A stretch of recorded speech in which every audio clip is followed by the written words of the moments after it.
हाँ बच्चों, आज अपन क्रिस्टलाइन सॉलिड्स का क्लासिफिकेशन पढ़ेंगे। Classification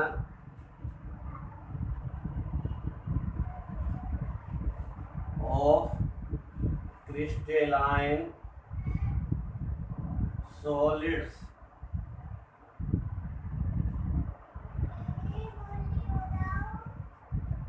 classification of crystalline solids पढ़ना।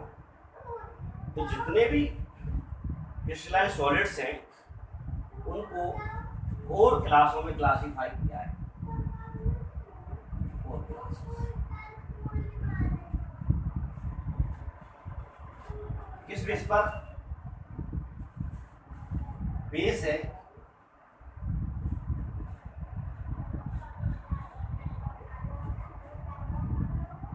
Interaction forces.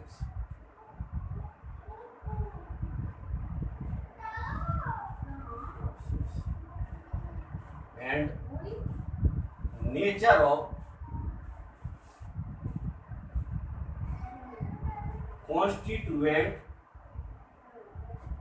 particles। तो इंटरएक्शन फोर्सेस और कॉन्स्टिट्यूएंट पार्टिकल्स के नेचर के बेस पर जितने भी क्रिस्टलाइन सॉलिड्स हैं उनको 4 क्लासों में क्लासिफाई किया गया है। सबसे पहले हम पढ़ते हैं मॉलिक्यूलर सॉलिड्स।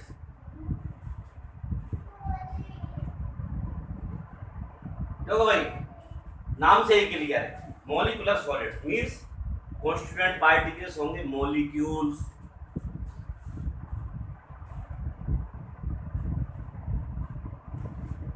कॉन्स्टिट्यूएंट पार्टिकल्स कौन है? मॉलिक्यूल्स। और इनके बीच जो इंटरएक्शन फोर्स है,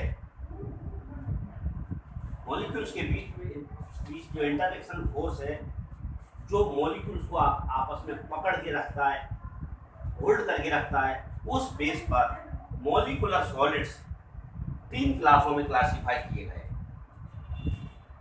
नंबर 1 पोलर सॉलिड्स। ठीक है, ये जो पोलर सॉलिड्स है, पोलर मॉलिक्यूलर सॉलिड्स हैं, इनके कॉन्स्टिट्यूएंट पार्टिकल्स हैं पोलर मॉलिक्यूल्स। पोलर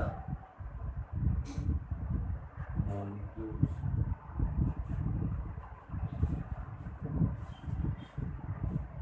और इन मॉलिक्यूल्स के बीच इंटरएक्शन फोर्स है, उसे कहते हैं डाइपोल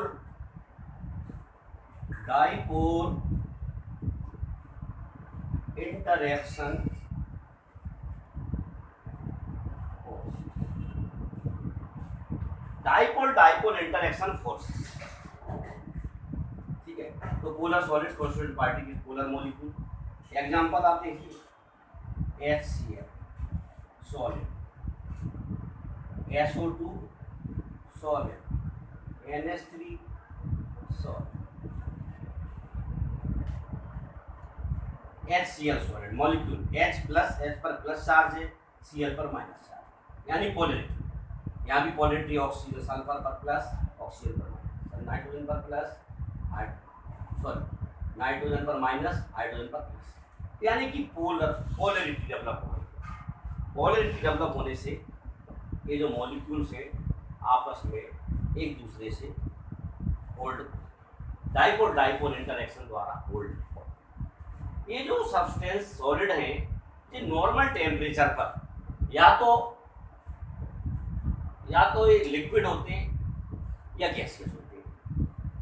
जैसे आप देखिए HCl नॉर्मल टेम्परेचर पर क्या है? लिक्विड। ये क्या है? गैस है। और ये क्या है? लिक्विड।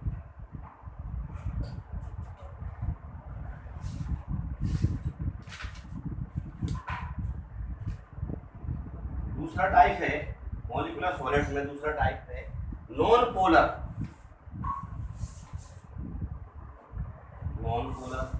Solids, molecular solids.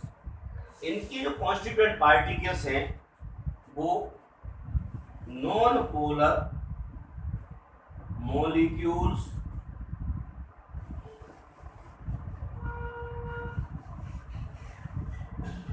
या एटम्स होते हैं, और ये नॉन पोलर मॉलिक्यूल्स या नॉन पोलर एटम्स होते हैं कॉन्स्टिट्यूएंट पार्टिकल्स, और इनके बीच में जो अट्रैक्शन फोर्स होता है वो होता है वीक वान डेर वाल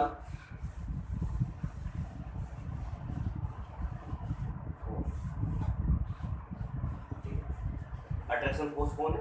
वीक वान डेर वाल।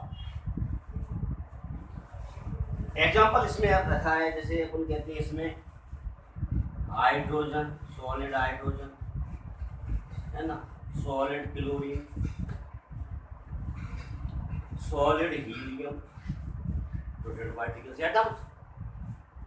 सॉलिड हीलियम में क्या, हीलियम में क्या, ये तो मोनोएटम मॉलिक्यूल होते हैं, ये तो जीरो ग्रुप के एलिमेंट्स हैं। ये जो है हमेशा क्या रहते हैं, मोनोएटॉमिक स्टेट में, फ्री स्टेट में रहते हैं, क्योंकि इनका एटॉमिक स्टेट में इलेक्ट्रॉनिक कॉन्फिगरेशन क्या होता है, सैचुरेटेड होता है और स्टेबल भी होता है। इन्हें मॉलिक्यूल में बनाने की जरूरत ही नहीं पड़ती, एटॉमिक फॉर्म में, फ्री स्टेट में। अब देखिए नंबर सी, हाइट एच बॉन्डेड माने हाइड्रोजन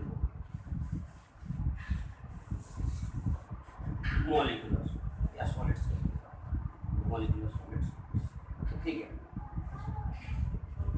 ऐसे सॉलिड्स जिनके मॉलिक्यूल्स के बीच एक हाइड्रोजन बॉन्ड डेवलप रहता है, हाइड्रोजन बॉन्ड्स द्वारा मॉलिक्यूल आपस में एसोसिएट रहते हैं, अट्रैक्ट रहते हैं, और हाइड्रोजन बॉन्ड का फॉर्मेशन आप जानते ही हो कब होता है, जब हाइड्रोजन किसी हाईली इलेक्ट्रोनेगेटिव एलिमेंट जैसे कि फ्लोरीन, ऑक्सीजन या नाइट्रोजन के साथ बॉन्डिंग करती है, तो एक स्पेशल टाइप का बॉन्ड डेवलप होता है जिसे हम H बॉन्ड कहते हैं, ठीक है। तो ऐसे मॉलिक्यूल जिनके बीच हाइड्रोजन बॉन्ड पाया जाता है, या उन मॉलिक्यूल को इनमें रख दिया, जैसे आप देखिए H2O,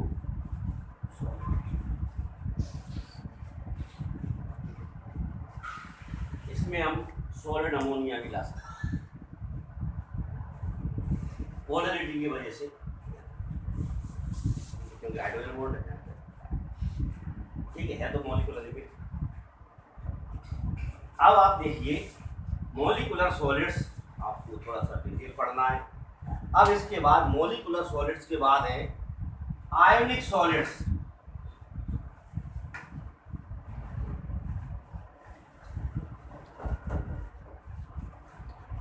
आयोनिक सॉलिड्स,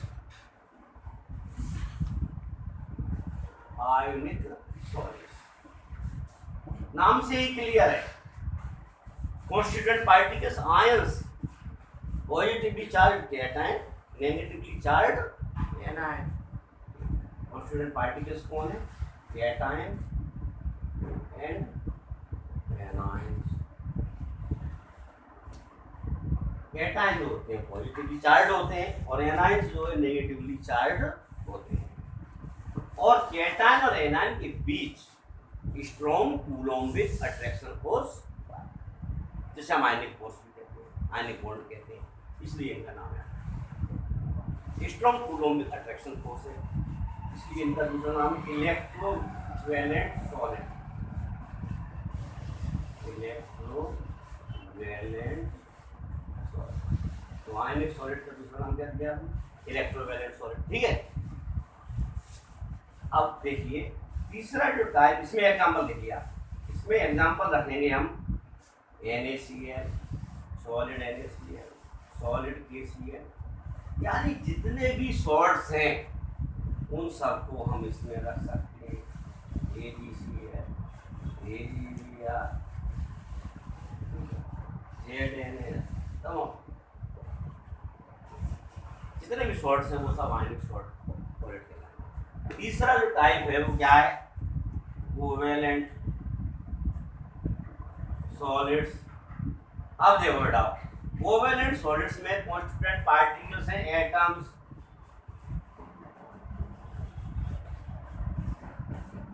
और इन एटम्स के बीच जो अट्रैक्शन फोर्स है वो है कोवेलेंट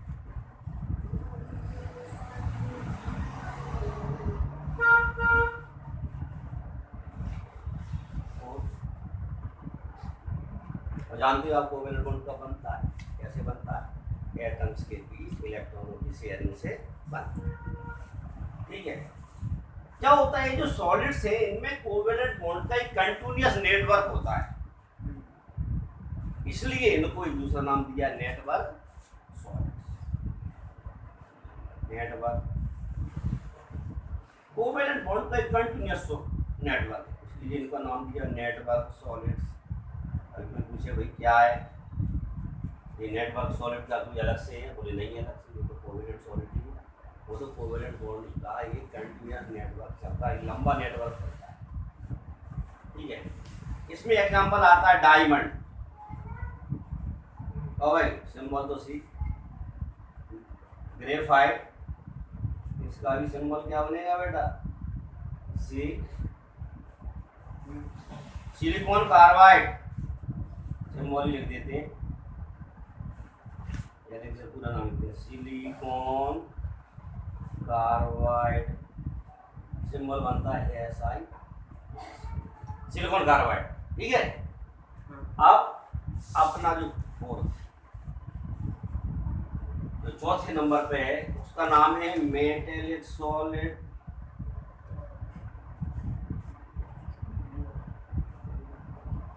अब देखिए ये जो मेटल्स हैं इनको हमने मेटेलिक सॉलिड में रखा, इनमें जो कॉन्स्टिट्यूएंट पार्टिकल्स हैं उनको आप समझिए positively charge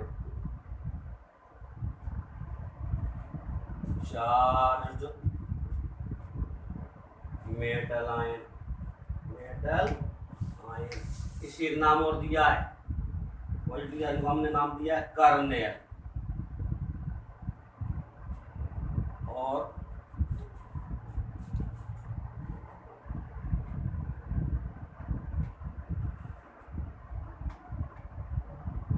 free and free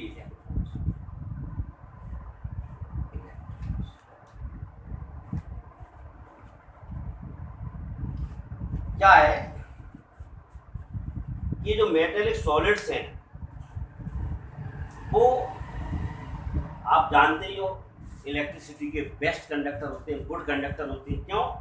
क्योंकि ये फ्री इलेक्ट्रॉन्स हैं वो पूरे के पूरे क्रिस्टल में फ्री स्टेट में कहीं भी इजीली मूव करते रहते हैं, चल सकते, इसीलिए मेटल्स क्या होती है, इलेक्ट्रिसिटी की गुड कंडक्टर होती है। ठीक है, ठीक है, ये जो फ्री इलेक्ट्रॉन्स हैं वो पूरे क्रिस्टल में जो है ऐसे फ्लो होते रहते हैं इलेक्ट्रॉन, जैसे कि समुद्र में पानी हो सकता है, कहीं समुद्र में पानी को होना, समुद्र के चारों तरफ पानी पानी पानी घूमता रहेगा। अब जो कह रहा है ये जो मेटलिक सॉलिड्स में इनमें प्रत्येक मेटल एटम क्या करता है, या तो वो एक इलेक्ट्रॉन रिलीज करता है या दो इलेक्ट्रॉन, एक से ज़्यादा इलेक्ट्रॉन रिलीज करेंगे कि नहीं। जैसे आपको पता है फर्स्ट ग्रुप की जो मेटल्स हैं वो एक इलेक्ट्रॉन रिलीज करेंगे, यानी कि ये जो इलेक्ट्रॉन्स का जो समुद्र बन रहा है, सी बन रहा है, सागर क्या कहते हैं, सी ऑफ इलेक्ट्रॉन्स जो नेगेटिवली चार्ज, उसमें प्रत्येक मेटल एटम क्या है, एक या तो एक से अधिक इलेक्ट्रॉन क्या करता है, सी ऑफ मोबाइल इलेक्ट्रॉन्स, उसको एक या एक से ज़्यादा इलेक्ट्रॉन प्रोवाइड करता है। ठीक है, और यही बात मेटल्स की गुड कंडक्टिविटी के लिए रिस्पॉन्सिबल है। ठीक है, और इसी कारण से मेटल जो है गुड कंडक्टर। बस तो ये ठीक ठाक रहा कि ऑल द जो जितने क्रिस्टलाइन सॉलिड्स हैं उनको हमने 4 क्लासों में क्लासिफाई किया। मॉलिक्यूलर सॉलिड, उसके बाद हमने क्या पढ़ा था, उस नंबर पर क्या पढ़ा था, मेटलिक के बाद वो मॉलिक्यूलर पढ़ा, उसके बाद आयोनिक, आयोनिक के बाद कोवेलेंट, कोवेलेंट के बाद मेटल। ठीक है, ये एग्जांपल हो गया। एग्जांपल इसमें मेटलिक के एग्जांपल देना है ऑल द मेटल्स, जैसे copper, silver, all the metals. ठीक है, आप सभी को वीडियो देखने के लिए सब्सक्राइब करें केमिस्ट्री वाला, सुरेश भार्गव केमिस्ट्री वाला।